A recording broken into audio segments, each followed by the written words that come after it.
പ്രത്യേകിച്ച് ഒരു പുസ്തകം വെളിച്ചം കാണുകയാണ്. വലിയ പിതാവിന്റെ സാന്നിധ്യം കൊണ്ട് വലിയ പിതാവിന്റെ കുടുംബവുമായിട്ട് ബന്ധപ്പെട്ടയാളാണ് മൂലരച്ചന്. നമ്മുടെ വലിയ പിതാവിനും മൂലരച്ചനോട് വലിയ ഇഷ്ടമാണ്. നമുക്ക് ആർക്കും ഇഷ്ടക്കേടില്ല. എല്ലാവരെ പോലുള്ള ഇഷ്ടം എനിക്കുണ്ടെന്ന് ഞാൻ പറഞ്ഞു. ഇവിടെ സൂചിപ്പിക്കപ്പെട്ട കാര്യങ്ങളിലൂടെ സഭയുടെ കാതൽ മനസ്സിലാക്കാൻ എന്നും പരിശ്രമിച്ചിട്ടുള്ള ആളാണ്.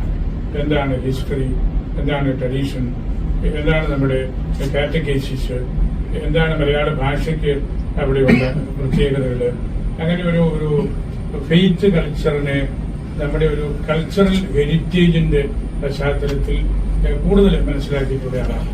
അച്ഛൻ PhD കാരനാണ്, റോമിൽ പഠിച്ച ആളാണ്. പ്രളയങ്ങാട് പള്ളിയുടെ വികാരിയായിരുന്നു, മറ്റനേകം പള്ളികളിലെയും വികാരിയായിരുന്നു. പ്രളയങ്ങാട് പള്ളിയിൽ അച്ഛൻ വികാരിത്വം നടത്തിയപ്പോഴാണ് നമുക്ക് കൂടുതലായിട്ട് അവിടുത്തെ സഭയോട് ബന്ധപ്പെട്ട കാര്യങ്ങൾ കണ്ടെത്താൻ അച്ഛനതിനകത്ത് താല്പര്യമുണ്ടായിരുന്നു. അതിവിടെ ഞങ്ങൾ പ്രോത്സാഹിപ്പിച്ചു. പകരം മറ്റുമൊക്കെ അച്ഛനും മലയപ്പുറം അച്ഛനും എല്ലാം വന്ന കാലഘട്ടത്തിൽ നമുക്ക് കുറെ കൂടി ഒന്ന് അതിന്റെ ഫേസ് ഒന്ന് കണ്ടെത്താൻ സാധിച്ചു. അങ്ങനെ പിന്നീട് ഒരുപാട് മീറ്റിങ്ങുകൾ പകരമറ്റം കേന്ദ്രമാക്കി നടന്നു. അത് പകരമറ്റം എന്താണെന്ന് നമുക്ക് ആ രീതിയിൽ കൊണ്ടുവരാൻ പറ്റിയതുകൊണ്ടാണ്. അതുപോലെ തന്നെ അച്ഛൻ ചെയ്ത വലിയൊരു കാര്യമായിരുന്നു മലയാള ഭാഷ നമ്മൾ കൂടുതൽ പഠിക്കണം, നന്നായിട്ട് പഠിക്കണം, തെറ്റില്ലാത്ത മലയാളം എഴുതണം, സംസാരിക്കണം, മലയാള അക്ഷരങ്ങൾ നമ്മൾ ശരിക്കും മനസ്സിലാക്കണം, മലയാള നിഘണ്ടു നോക്കിയെടുക്കാൻ പഠിക്കണം. ഇങ്ങനെ നിരവധിയായ കാര്യങ്ങൾ അച്ഛനിലുണ്ട്. ഇപ്പോഴും നമുക്ക് ആർക്കും മലയാള നിഘണ്ടു പെട്ടെന്ന് നോക്കിയെടുക്കാൻ പറ്റും ഞാൻ കരുതുന്നില്ല. കാരണം അക്ഷരങ്ങളുടെ സമൃദ്ധി, മലയാള ഭാഷയോടുള്ള പരിചയക്കുറവ്. ഇംഗ്ലീഷ് നമുക്ക് എളുപ്പമാണ്, പെട്ടെന്നൊരു വാക്ക് കണ്ടെത്താം. മലയാളത്തിൽ നമുക്ക് വലിയ ബുദ്ധിമുട്ടാണ്. ഇപ്പം ശ്രീകണ്ഠേശ്വരത്തിന്റെ ഒരു നിഘണ്ടു വലിയ ഫിലോസ് ഉള്ളതാണ്. അതിനകത്തൊരു വാക്ക് പറഞ്ഞാൽ അത് നമ്മൾ വിരലും പേനായും എല്ലാം ഇടയ്ക്ക് വെച്ച് നോക്കിയാലേ ഈ മലയാളത്തിന്റെ ആ ഒരു അതിന്റെ ഒരു ഗ്രേറ്റ്നെസ് കൊണ്ടാണ് നമുക്ക് അത്ര എളുപ്പമല്ല. പക്ഷെ അത് ആ അക്ഷരങ്ങൾ തന്നെ വിദ്യാഭ്യാസ മേഖലയിൽ അതിനൊരു പുനഃപ്രതിഷ്ഠ ആവശ്യമാണെന്ന് അച്ഛനോട് യുദ്ധം നടത്തി. അത് സർക്കാർ അത് അംഗീകരിച്ചു. വിദ്യാഭ്യാസ മന്ത്രി പാലായിൽ വന്ന് അച്ഛനെ അനുമോദിച്ചു. ഞാനും ആ മീറ്റിംഗിൽ പങ്കെടുത്തതാണ്. അങ്ങനെ മലയാള അക്ഷരങ്ങൾ LP സ്കൂളുകളിലേക്ക് വീണ്ടും വരികയും അത് കുട്ടികൾക്ക് എഴുതാനും പഠിക്കാനും മനസ്സിലാക്കാനുമുള്ള വലിയ അവസരങ്ങൾ കൊണ്ടുവന്നു. അത് സർക്കാർ തലത്തിൽ കൂടെ ശ്രദ്ധിച്ച കാര്യം എന്നുള്ളത് വിലപ്പെട്ടൊരു കാര്യമാണ്. അച്ഛന്റെ പേര് പല ഔദ്യോഗികമായിട്ടുള്ള ഫോറങ്ങളിലും സാംസ്കാരിക സമ്മേളനങ്ങളിലുമെല്ലാം സാംസ്കാരിക നായകന്മാർ തന്നെ സംസാരിക്കുന്ന ഞാൻ കേട്ടിട്ടുണ്ട്. ഈ ഭാഷയോട് അച്ഛൻ ചെയ്ത ആ ഒരു കാരുണ്യപൂർവമായ ഒരു സർജറിയാണ്. അച്ഛൻ ഒരുപാട് തെറ്റുകൾ തിരിച്ച് മൈനർ സെമിനാരി കളക്ടറായിരുന്നപ്പോൾ എനിക്കറിയാം അച്ഛന് നല്ല നാടകങ്ങൾ മലയാളത്തിലെ കുട്ടികൾക്ക് പഠിച്ച് അവതരിപ്പിക്കാൻ അവസരം നൽകി. നല്ല ഹോമിലിറ്റിക് തരത്തിലുള്ള ചിന്തകൾ കൊടുത്തു. മലയാള ഭാഷയിലെ തെറ്റുകൾ നമ്മൾ ഉച്ചരിക്കുമ്പോൾ ഭാഷാപരമായിട്ടുള്ള ഒരുപാട് തെറ്റുകൾ ഇപ്പോഴും വരുന്നുണ്ട്. നമ്മൾ എഴുതുമ്പോഴും അത് ശ്രദ്ധിച്ചില്ലെങ്കിൽ വരും. പ്രസംഗം പറയുമ്പോൾ അത് കൂടുതൽ വരും. എന്നോടൊരിക്കലൊരു സാറ് പറഞ്ഞു, കൊച്ചച്ഛന്റെ പ്രസംഗം കേട്ടാൽ പള്ളിയിൽ നിറയെ പോകണമെന്ന് എനിക്ക് തോന്നുകയാണ്.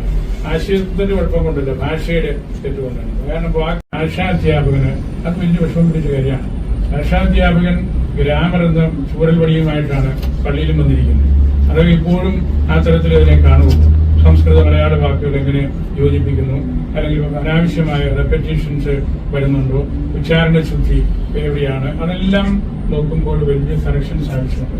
അങ്ങനെ മൈനർ സെമിനാരിയിൽ അച്ഛൻ കളക്ടറായിരുന്ന ദീർഘമായ 6-7 വർഷങ്ങളുണ്ടായിരുന്നു. അവിടെ നല്ല പരിശീലനം അദ്ദേഹം കുട്ടികൾക്ക് നൽകി. പ്രത്യേകിച്ച് മലയാളം എഴുതുക, വായിക്കുക, നല്ലപോലെ ഉച്ചരിക്കുക, അതിന്റെ ടെക്സ്റ്റുകൾ അച്ഛൻ രൂപീകരിച്ചു.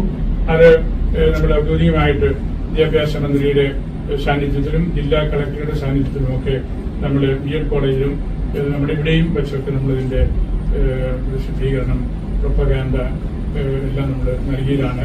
അങ്ങനെ അച്ഛന് വലിയൊരു സംഭാവന സാംസ്കാരിക ലോകത്ത് ചെയ്തിട്ടുണ്ട്. അത് അച്ഛൻ എന്നും അച്ഛനെ ഞാൻ പറഞ്ഞൊരു വലിയ പിതാവിനോടും നമ്മുടെ വലിയ പിതാവിനോടും യുവതാ കേന്ദ്രത്തോടും എല്ലാം വലിയൊരു ബന്ധം പുലർത്തി ജീവിക്കുന്ന ആളാണ്. അച്ഛന് കൾച്ചർ എന്താണെന്നും ഫെയ്ത്ത് എന്താണെന്നും ഒക്കെ നന്നായിട്ട് അറിയാം.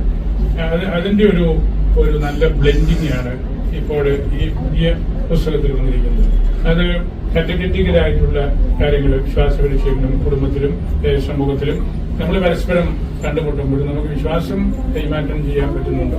നേരത്തെ പറഞ്ഞല്ലോ, നമ്മളൊരു പാരമ്പര്യം കൈമാറ്റം ചെയ്യുന്നത് പാരമ്പര്യത്തെ കുറിച്ച് പ്രസംഗിച്ചിട്ട് കൈയും കെട്ടി പുറകോട്ട് മാറി നോക്കി നിൽക്കുകയല്ല. നമ്മളതിൽ പാർട്ടിസിപ്പേറ്റ് ചെയ്യുകയാണ്. നമ്മള് ഇന്ന് ദുഹ്റാനയാണ്, തോമാശ്ലീഹായെ കുറിച്ച് പറയുന്നു. ആ വലിയ അനുസ്മരണം അത് നമ്മള് ഒരു പ്രസംഗ വിഷയമല്ല, നമ്മളത് പാർട്ടിസിപ്പേറ്റ് ചെയ്യുമ്പോഴാണ്, നമ്മൾ ഒന്നിച്ച് ആ പാരമ്പര്യത്തെ നമ്മൾ ഉൾക്കൊള്ളുമ്പോഴാണ്, അല്ലെങ്കിൽ ആ ട്രഡീഷനിൽ വന്ന പരിശുദ്ധ കുർബാനക്രമങ്ങൾ നമ്മളും ഭക്തിപൂർവ്വം അത് പ്രാർത്ഥിക്കുകയും ചൊല്ലുകയും പങ്കെടുക്കുകയും ചെയ്യുമ്പോഴാണ് നമ്മളതിൽ പങ്കാളിത്തം വഹിക്കുന്നത്. നമ്മൾ പലപ്പോഴും പങ്കാളിത്തമില്ലാത്ത കൈമാറ്റത്തെ കുറിച്ച് പറയുകയൊക്കെ ചെയ്യുന്നുണ്ട്. അതുകൊണ്ട് ഒരു കാര്യവുമില്ല. നമുക്കതിൽ എന്താണ് നമ്മുടെ റോള് എന്താണ് എന്നുള്ളതാണ് ഏറ്റവും പ്രധാനപ്പെട്ടത്. എന്നും വിശ്വാസപരമായ കാര്യത്തെക്കുറിച്ച് അങ്ങനെ ചിന്തിക്കുന്ന ഒരാളാണ് മുരളിച്ചൻ. അച്ഛന് തോമാസ് ശ്ലീഹായുടെ പേരാണ്. ശ്ലീഹായുടെ ചൈതന്യമെല്ലാം ഉണ്ട്. ഇവിടെ ഉൾക്കൊണ്ട് പൗരോഹിത്യത്തിന്റെ മഹിമ കണ്ടയാളാണ്. ഇന്ന് നമുക്ക് നമ്മെ സംബന്ധിച്ച് ഏറ്റവും പ്രധാനപ്പെട്ട ഒരു ദിവസമാണ്. നമുക്ക് അച്ഛന്റെ ഈ സാഹിത്യ ഉദ്യമങ്ങളും ഭാഷാ പരിശോധനകളും വിശ്വാസ കൈമാറ്റ ശൈലികളും ഒക്കെ വൈദികർക്കും വിദ്യാർത്ഥികൾക്കും നമുക്ക് വിശ്വാസി സമൂഹത്തിനൊക്കെ വളരെ പ്രധാനപ്പെട്ടതാണ്. ഇതെല്ലാം വിശ്വാസങ്ങൾക്ക് വേണ്ടിയാണ്. വെള്ളം നല്ലതാണെങ്കിൽ മത്സ്യം വളരുള്ളൂ. നമ്മുടെ അൽമായര് ആ കടല് നല്ലതാണെങ്കിൽ നമുക്ക് നല്ല വൈദികരും നല്ല മെത്രാനച്ചന്മാരും നല്ല സിസ്റ്റേഴ്സും ഉണ്ടാവുകയുള്ളൂ. അച്ഛന്മാരെ ആരെങ്കിലും എന്ന് ചെയ്ത് വിളിക്കുന്നുണ്ടെങ്കിൽ കാരണക്കാരൻ നിങ്ങളാണ്, മാതാപിതാക്കളായ നിങ്ങളാണ്. നിങ്ങൾ നല്ലവരാണെങ്കിൽ നിങ്ങളിൽ നിന്ന് വരുന്ന അച്ഛന്മാരും സിസ്റ്റേഴ്സും ഒക്കെ നല്ലവരാണ്. വെള്ളം നല്ലതാണെങ്കിൽ മത്സ്യവും നല്ലതായിരിക്കും. ആ ഒരു കാര്യമാണ് ഈ ഖുർആനിൽ നമ്മളെ ദൈവം ഓർമ്മപ്പെടുത്തുന്നത്. ഈ ദിവസത്തിൽ അച്ഛന് അല്പം അനാരോഗ്യമുണ്ടെങ്കിലും അച്ഛന് ഒരുപാട് പ്രാർത്ഥിക്കുകയും ഒരുപാട് വായിക്കുകയും വരികയും ചെയ്യുന്നയാളാണ്. ഞാൻ വിഷമരോഗത്തിലും കാണുന്നതാണ്. നേരത്തെ തന്നെ അച്ഛൻ നമ്മുടെ പള്ളിയിൽ വന്നിരുന്ന് പ്രാർത്ഥിക്കുന്നു, അല്ലെങ്കിൽ അത് കഴിഞ്ഞാളിലൂടെ ഇരിക്കുന്നു. അതൊക്കെ നമ്മുടെ വ്യാക്കന്മാരിൽ നിന്നും എല്ലാം കണ്ടുപിടിച്ച കാര്യമാണ്. അച്ഛൻ ഇനിയും എഴുതണം. അച്ഛന്റെ ഗ്രന്ഥങ്ങള് ആശയം കൊണ്ടും ആശാമികവും കൊണ്ടും വളരെ മുന്നിൽ നിൽക്കുന്ന ഒരു കാര്യമാണ്. അത് ഞാൻ പറയുന്ന കാര്യം മാത്രമല്ല, വലിയ സാഹിത്യകാരന്മാർ അച്ഛൻ അവരോടെല്ലാം ബന്ധമുണ്ട്. അച്ഛൻ ആ ലേഖനങ്ങളൊക്കെ ശരി, അതുപോലെ മറ്റ് മംഗളം പത്രം, മറ്റ് ആഴ്ചപ്പതിപ്പുകളൊക്കെ നിരവധിയായ ലേഖനങ്ങൾ ഭാഷയെക്കുറിച്ചും അച്ഛൻ എഴുതിയിട്ടുണ്ട്. വലിയ സന്തോഷമുണ്ട് ഇവിടെ ആയിരിക്കുന്നതിൽ. ഈ പുസ്തകം നമ്മുടെ വലിയ പിതാവിന് ഒരു കോപ്പി കൊടുത്തുകൊണ്ട് ഇപ്പോൾ ആരെങ്കിലും ഉണ്ടെങ്കിൽ എടുത്തുകൊണ്ടുണ്ട്. നമ്മുടെ എല്ലാം വലിയ പിതാവാണ്. എനിക്ക് ഭക്ഷണം, അതുകൊണ്ട് വലിയ പിതാവിന് ഒരെണ്ണം സ്പെഷ്യലായിട്ട് ഞാൻ കരുതിയിട്ടുണ്ട്. പിന്നെ വലിയ പിതാവ് പറഞ്ഞു, ചങ്ങമ്പുഴയുടെ പിന്നെ രക്തപുഷ്പത്തിന്റെ ആമുഖം എഴുതിയിരിക്കുന്നത്, അവതാരിക എഴുതിയിരിക്കുന്നത് എബ്രഹാം വടക്കരച്ചിലാണ്. അപ്പൊ അതിൽ മൊത്തം പിതാവിന്റെ ഉണ്ടായിരുന്നു. അതാരോ കൊണ്ടുപോയി കിട്ടിയിരുന്നുള്ളൂ. അപ്പൊ ഞാൻ പറഞ്ഞു എന്റെ ഒരെണ്ണം ഉണ്ട്, തിരിച്ചു തരാൻ കൂട്ടാന്ന് പറഞ്ഞു. എങ്ങനെ ഒരെണ്ണം ഞാൻ കൊണ്ടുവന്നിട്ടുണ്ട്.